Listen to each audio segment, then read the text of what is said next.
ჩვენში რო ყველაფერი სულიერად მოწესრიგებული გქონდეს, მე უკვე შეიძლება ID ბარათებსაც გვეფიქრა, ავიღო თუ არ ავიღო და ჩვენ ძალიან სერიოზული პრობლემები გვაქვს სულიერ ცხოვრებაში, გოგონამ დარეკა ლოცვის შესახებ. როცა ადამიანმა არ იცის ლოცვა.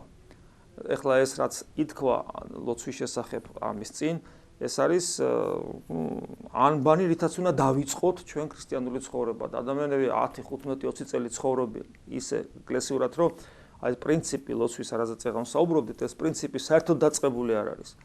და აღარ ვლაპარაკობ უკვე გონიერ ლოცვაზე და ასე შემდეგ. ანუ სერიოზული პრობლემები გვაქვს. სერიოზული პრობლემები გვაქვს ჩვენ ღვთისმსახურებასთან დაკავშირებით. სერიოზული პრობლემები გვაქვს ჩვენ საკუთარ ვნებებთან, ცოდვებთან ბრძოლის საკითხებში. ხო, აი ესე. და ამ დროს ჩვენ თვლით, რომ უცებ გარეგნულად რაღაცა პასპორტი ჩავიდა ჯიბეში და ამან დამღუპა. რა ვიცი, აბა რა გითხრათ. ნუ მაგალითად დაუშვათ, რომ თქვენი ბავშვები არ აიღებენ ამ პასპორტს. ასევე თქვათ, აი წარმოვიდგინოთ ერთი წამით, რომ საქართველოში არც ერთმა ქრისტიანმა არ აიღო ეს პასპორტი. რა შეიძლება მოხდეს ამ დროს? ნუ გულისხმობ ეკლესიურ ადამიანებს, მაგრამ ეკლესიურ ადამიანები ბევრნი არა ვართ საქართველოში. რა შეიძლება მოხდეს? ეხლა ვიღაც ამბობს, რომ კაცო შენ გააკეთე და ღმერთი დაგვეხმარება. ხო, თუ ღვთისათვის სათნოა ეს საქმე კი და თუ არ არის ღვთისათვის სათნო. თუ ეს არ არის ღვთისათვის სათნო საქმე, ხო, მაშინ და ნუ ვინც ამბობს რომ არ ავიღოთ ისინი თვლიან რომ ღვთისათვის სათნოა, მაგრამ ნუ არიან ადამიანები რომლებიც ესე არ ფიქრობენ და მივცეთ იმ ადამიანებსაც ქრისტიანული ცხოვრების უფლება და ქრისტიანობის უფლება. ხო, თქვათ არ ავიღეთ არავინ. მაშინ მოხდება ის რომ საქართველოში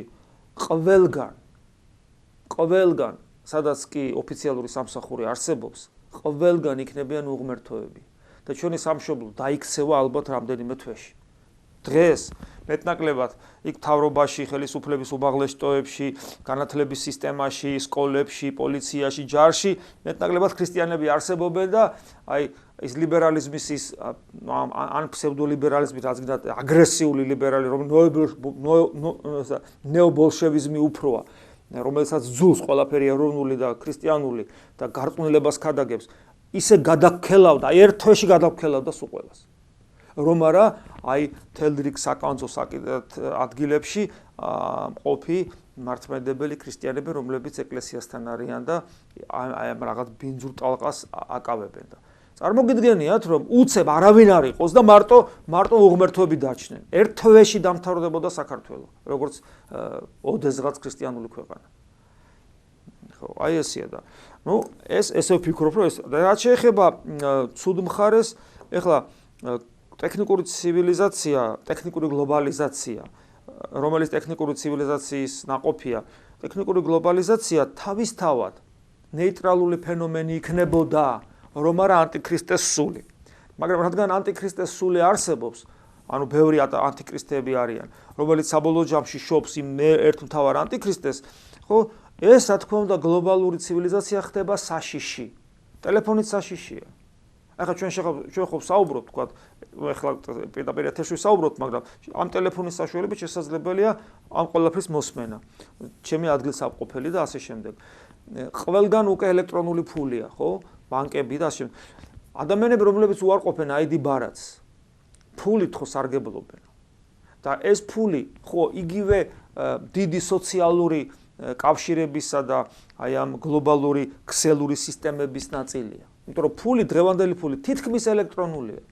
თითქმის, იმიტომ რომ ბანკებით გადარიცხვა, გადმორიცხვა, პლასტიკური ბარათები, ხელფასის აღება, ეს ყველაფერი უკვე ამ სოფლიო ქსელური სისტემის ნაწილია. ID ბარათიც ამის ნაწილია. ამიტომ ადამიანი, რომელიც ID ბარათს უარყოფს და ამავე დროს მამიკოს ან მრევლის თუ მღვდელი უარყოფს, ან შვილი თუ შვილი უარყოფს, მამიკოს ან მრევლის შემოწირულობის ან მამიკოს მოცემულ თანხით რაღაცას ყიდულობს, ის ესე იგი არ არის თანმიმდევრული თავის პოზიციაში და თუ მე მღვდელი ვარ, მე სიყალბეში ვარ. მე გეუბნები, რომ ესე იგი არ უნდა ავიღოთ არავითარ შემთხვევაში და მე არ ვიღებ და არ მაგალითს გაძლევ და შენგან მე შეწირულობას ვიღებ, იმიტომ რომ მღვდელი ხო შეწირულობით და სხვა არც ხელფასი აქვს, არც დაზღვევა აქვს, არც პენსია აქვს, არაფერი არ აქვს მღვდელს, არც ის 25 მილიონი გვეძლევა ჩვენ რო იცოდეთ, არაფერი არ აქვს. მღვდელს აქვს თავის ტაძარში შესაწირავი ყულაბა და რაღაცა ესეა. ანუ მღვდელი არის ფაქტურად ღვთის გლახა და ფაქტობრივად გლახაკის მდგომარეობაში ხო შესაწირავით არსებობს. მაგრამ ამ შესაწირავს ხო იძლევიან ადამიანები, რომელსაც ამ სამყაროსთან კავშირი აქვთ და ეს ანუ როცა ამბობ ეს არავიღო და ხელში გიჭირავს ფული, რომელთაც ბენზინს ასხავ, რომელთაც პროდუქტს ყიდულობ, ხო? უკვე სიყალბეში ხარ. თუ შენ გინდა რომ ბოლომდე მართალი იყო და პაისი ათონელი მოყავთ ხოლმე, ღირსი მამა პაისი ათონელი, მაშინ პაისი ათონელივით იცხოვრე, რომელსაც ჭიქაც კი არ აქვს, არაფერი არ ქონდა. დაჟანგული კონსერვის კილა იყო, რომელიც ერთადერთი ქონება მისი იყო დაჟანგული კონსერვის კილა, რომელსაც მავთული ქონა მობული და ეს იყო ქვაბიც, ჩაიდანიც, ჭიქაც, თებში, ყველაფერი ეს. მეტი არაფერი, სკამი არ ქონა, მაგიდა არ ქონა, ტასაცმელი, არაფერი არ ქონდა. და რა თქმა უნდა, ფულიც არ ქონდა. და მაშინ კი ბატონო და თუ შენ მანქანა გაქვს, საჭმელი გაქვს, სასმელი გაქვს, ოჯახი გადასახადებს იხდი და ბარათი არ ავიღო, ეს არის როგორი სასაცილოა იცი. კი, მისვეს გლობალური ცივილიზაცია, ტექნიკური გლობალიზაცია საბოლოო ჯამში კიდევ თავისთავად ეს არაფერი არ იქნებოდა, რომ არა ანტიქრისტეს სული და ანტიქრისტე საბოლოო ჯამში ამას გამოიყენებს სათავისო და შექმნის ერთ პოლიციურ რეჟიმს. კი ბატონო, ეს დრო შეიძლება ძალიან მალე დადგეს. ძალიან მალე დადგეს. და ამასთან გამკლავება ძალიან გაგვიჭირდება. ზოგი ამბობს ეხლავე დავიწყოთო. კი ბატონო, მომხრე ვარ, მაგრამ ბოლომდე იყავი. მაშინ გულწრფელი და ფულზეც უარი თქვი. მაბა სხვანაირად რა გამოდის? ხო და რა ვიცი, მე ესე ვხედავ, რომ დღეს თუ საქართველოში მთელ რიგ საკვანძო ადგილებში ქრისტიანები არ იქნებოდნენ, ამ ტალღას ვერაფერი შეაკავებდა. და დღეს ერთ თვეში საქართველო აღარ იარსებებდა. და ეს რას ნიშნავს? ჩვენი შვილები გარანტირებულად გაირყვნებოდნენ და შვილიშვილები, მით უმეტეს, გარანტირებულად გაირყვნებოდნენ. სკოლაში ვერ მიიყვანდი, არ მიიყვანდი დაგიჭერდნენ. მიიყვანდი დაგიჭერდნენ და მაინც წაგართმევდნენ იმ ბავშვს. მიიყვანდა ესე იგი და ეს დრო აქეთკენ მიდის და აი კიდევ მეორებ ის ადამიანები, რომლებიც მეტნაკლებად ღვთის შიში აქვს და ეკლესიური ცხოვრების გამოცდილება აქვს და არსებობენ ამ საკვანძო ადგილებში, ისინი აკავებენ ამას. თორე ის ქართული ეროვნული სული და მუხტი ისეა ჩამქრალი. რას მოველოდით, როცა ქართველი ვაჟების 90%-ზე მეტი საკუთარ დედას იგინებოდა წლების განმავლობაში და ამაზე ჩვენ რეაქცია არ გვქონდა. თემის მაგერად რომ ეს შვილები ქრისტიანულად აგვეზარდა, სკოლაში აგვძალეთ ქრისტიანობის გადაგება, რომ საკუთარი დედის გინება უფრო კარგად ყოფილიყო და დაუსჯელა სინდისის მიერ დასჯას გულისხმობდა არა იმას. ესმით და შედეგი ეს არის ზუსტად. და ჩვენ გვინდა რომ აიდი ბარათის აღება არაღებით სიტუაცია გამოვასწოროთ. უბრალოდ ეს ეშმაკს აიდი ბარათის აღება არაღებით ვერ მოერევი. მას სწორესულიერი ცხოვრება ჭირდება და ძალიან ხშირად ამის ქადაგებლები სწორესულიერი ცხოვრებისკენ ნაკლებად მაჩვენებენ ხოლმე გზას. ყოველ შემთხვევაში მიმალავენ თუ რა არის, ამ თემაზე არ ლაპარაკობენ. მხოლოდ ქადაგებენ რომ აიდი ბარათი არ უნდა იყო. მეც არ მომწონს, ვიცი ეს რისკენ მიდის ეს ყველაფერი. მე კი არ ვამბობ რომ ეს კარგია. იმიტომ რომ ანტიქრისტეს სული რადგან მეფობს, ამიტომ ცუდია. მაგრამ ცუდია ტელეფონი, ცუდია ინტერნეტი, ცუდია სატელიტური კავშირი, ცუდია ფული, ცუდია ეს ყველაფერი არის ამ სისტემის ნაწილი. ნუ ეს დაახლოებით იცით რას აგავს? რომის იმპერია, როდესაც ის იყო ცივილიზაცია, თანამედროვე, მაშინდელი და ყველაფერი რაც დღეს არ მოგწონს, რომში ეს ყველაფერი ყვაოდა და მთელ რიგ ერებში შედიოდა და მათ ტრადიციულ კულტურას ზნეჩვეულებებს ფაქტურად სპობდა და არღვევდა.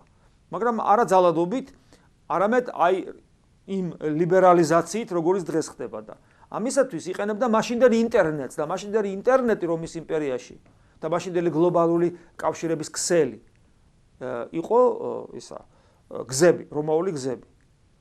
და მოციქულებს შეეძლოთ რომ ეთქვათ ეკადაგათ რომ მოდი ეს რომაული გზები ჩავხერგოთ რომ მათ თავიანთი წარმართობა არ შემოგვიტანონ იუდეაში. მათ ეს არ გააკეთეს. მეცაც გეტყვით. პავლე მოციქულს აიდი ბარათის ქონა მაშინდელი, ეს იყო მისი რომის მოქალაქეობა. და პავლე მოციქული ID ბარას, ანუ ამ რომის მოქალაქეობას, აი ესე დიპლომატიურად ასე წინ წამოწევს და იყენებს მისიონერობაში და იმ გზებსაც, რომელიც მაშინდელი სოციალური ქსელი იყო, ფაქტობრივად ამ გზებსაც პავლეც და სხვაებიც იყენებენ იმისათვის, რომ იქიდან ხო წარმართობა შემოდის, რომ აქედან ქრისტიანობა იქადაგო. ჩვენც ამას ვაკეთებთ. ინტერნეტში 1000 სიბინძურე იღვრება და ტელევიზიიდან და ჩვენც ტელევიზიიდან, აი დღეს ამ წუთში ინტერნეტიდან ვცდილობთ ქრისტიანობის გადაგებას. აი ესეა. ზუსტად იგივეა, ზუსტად. და ადამიანები ამას ვერ ხედავენ ბრმად და მთელი უბედურების მიზეზს, ესე იგი, ხედავენ ID ბარათში და. კი ბატონო, მე ზოგს მე არ ვეჭრები არავის და ვისაც როგორ ეგეთი ხედვა აქვს თუ აქ კონდეს ესეთი ხედვა, აღონ ბოლომდე გულწრფელი იყოს და ღირსი პაისი ათონელივით იყოს, მაშინ აბსოლუტურად უპოვარი და მაშინ დავიჯერებ. აი ესე არის.